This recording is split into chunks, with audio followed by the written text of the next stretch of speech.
Nuclear missiles have rolled through Moscow's Red Square in a chilling warning to the West as dictator Vladimir Putin prepares for his annual Victory Day parade on Monday. The warring president will hope to celebrate a triumph in Ukraine at the annual celebration, which marks Russia's victory over Nazi Germany in World War II, raising fears of increased attacks on the war-torn country over this weekend.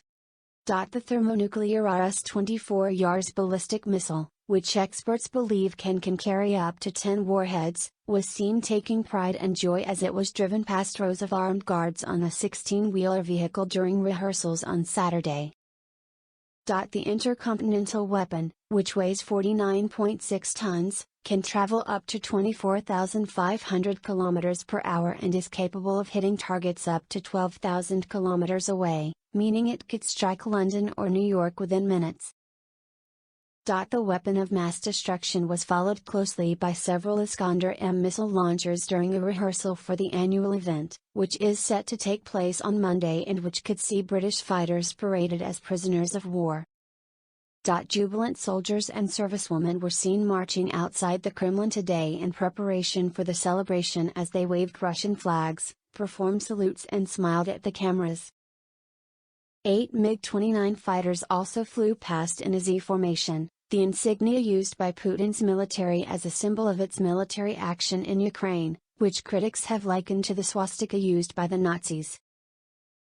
Meanwhile, just 1,200 kilometers away, Ukrainian soldiers are preparing to make their last stand against Putin's warring forces in the strategic port city of Mariupol, where hundreds of civilians are cowering for their lives in tunnels underneath a steel mill as they attempt a last-ditch evacuation. Ukraine's first Deputy Interior Minister Yevhen Yanin warned that the symbolic date of Victory Day is like red to a bull for Putin, who desperately needs to secure a victory, adding that while the world remembers victims of war, Russia is preparing to dance over bones in Mariupol. It comes after the Ukraine-based Center for Defense Strategies said that 500 captured fighters could be forced to go through Red Square for cameras, according to the Times. 3 British fighters could be among the 500 after Agnes Lynn, 28, and Sean Pinner, 48, were captured by Russian forces in the besieged city of Mariupol last month while they were fighting alongside Ukrainian defenders.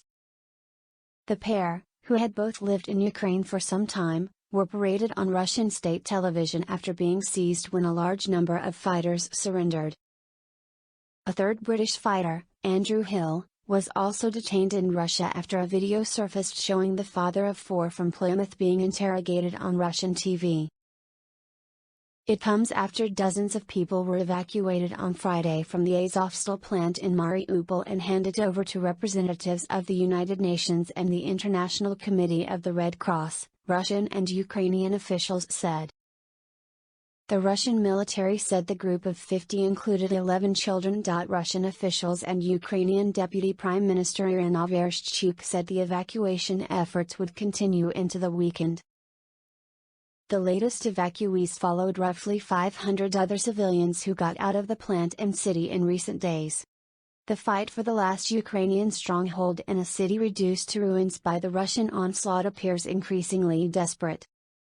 There is growing speculation that President Vladimir Putin wants to finish the battle for Mariupol so he can present a triumph to the Russian people in time for Monday's Victory Day, the biggest patriotic holiday on the Russian calendar. As the holiday approaches, cities across Ukraine are preparing for an expected increase in Russian attacks, with officials urging residents to heed air raid warnings. These symbolic dates are to the Russian aggressor like red to a bull, said Ukraine's first Deputy Interior Minister, Yevhen Yanin. While the entire civilized world remembers the victims of terrible wars on these days, the Russian Federation wants parades and is preparing to dance over bones in Mariupol. Ukrainian President Volodymyr Zelensky also reminded people not to go into forests that were recently under Russian occupation because many landmines and tripwires remain in place. On Saturday, a Russian missile destroyed a Ukrainian national museum dedicated to the life and work of an 18th-century philosopher, the local council said. It posted photographs on Facebook showing the Gregory Skovoroda Museum engulfed in flames. As an indication of his importance to Ukraine's cultural heritage, Skovoroda's likeness adorns a Ukrainian banknote. The museum in Skov-Orodinivka lies near the Russian border in the Kharkiv region where fighting has been fierce. By Russia's most recent estimate, roughly 2,000 Ukrainian fighters are holed up in the vast maze of tunnels and bunkers under the Azovstal steel works. They have repeatedly refused to surrender. Ukrainian officials said before Friday's evacuations that a few hundred civilians were also trapped there, and fears for their safety have increased as the battle has grown fiercer in recent days. Katerina Prokopenko, whose husband, Denis Prokopenko, commands the Azov Regiment troops inside the plant, issued a desperate plea to also spare the fighters. She said they would be willing to go to a third country to wait out the war but would never surrender to Russia because that would mean filtration camps, prison, torture and death. If nothing is done to save her husband and his men, they will stand to the end without surrender, she told the Associated Press on Friday. Mr. Zelensky said influential states are involved in efforts to rescue the soldiers, although he did not mention any by name. We are also working on diplomatic options to save our troops who are still at Azovstal, he said in his nightly video address. UN officials have been tight-lipped about the civilian evacuation efforts, but it seemed likely that the latest evacuees would be taken to Zaporizhia, a Ukrainian-controlled city about 140 miles northwest of Mariupol where others who escaped the port city were brought.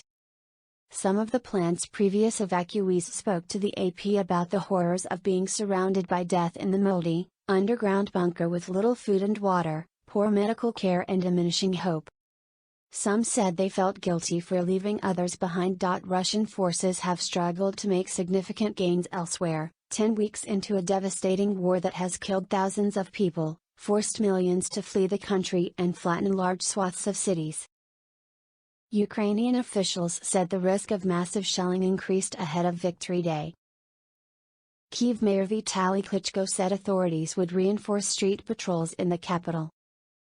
Ukraine's southern Odessa region, which was the target of 2 missile attacks on Friday, is to adopt a curfew. The Ukrainian military's general staff said that its forces repelled 11 attacks in the Donbas region and destroyed tanks and armored vehicles, further frustrating Mr. Putin's ambitions after his abortive attempt to seize Kyiv. Russia made no acknowledgement of the losses. The Ukrainian army also said it made progress in the northeastern Kharkiv region, recapturing 5 villages and part of a 6th. Meanwhile, 1 person was reported dead and 3 more were wounded Friday as a result of Russian shelling in Lyman, a city in Ukraine's eastern Donetsk region. The fall of Mariupol would deprive Ukraine of a vital port. It would also allow Russia to establish a land corridor to the Crimean Peninsula, which it seized from Ukraine in 2014, and free some Russian troops to fight elsewhere in the Donbas, the eastern industrial region that the Kremlin says is now its chief objective. The city's capture also holds symbolic value since it has been the scene of some of the worst suffering of the war and a surprisingly fierce resistance.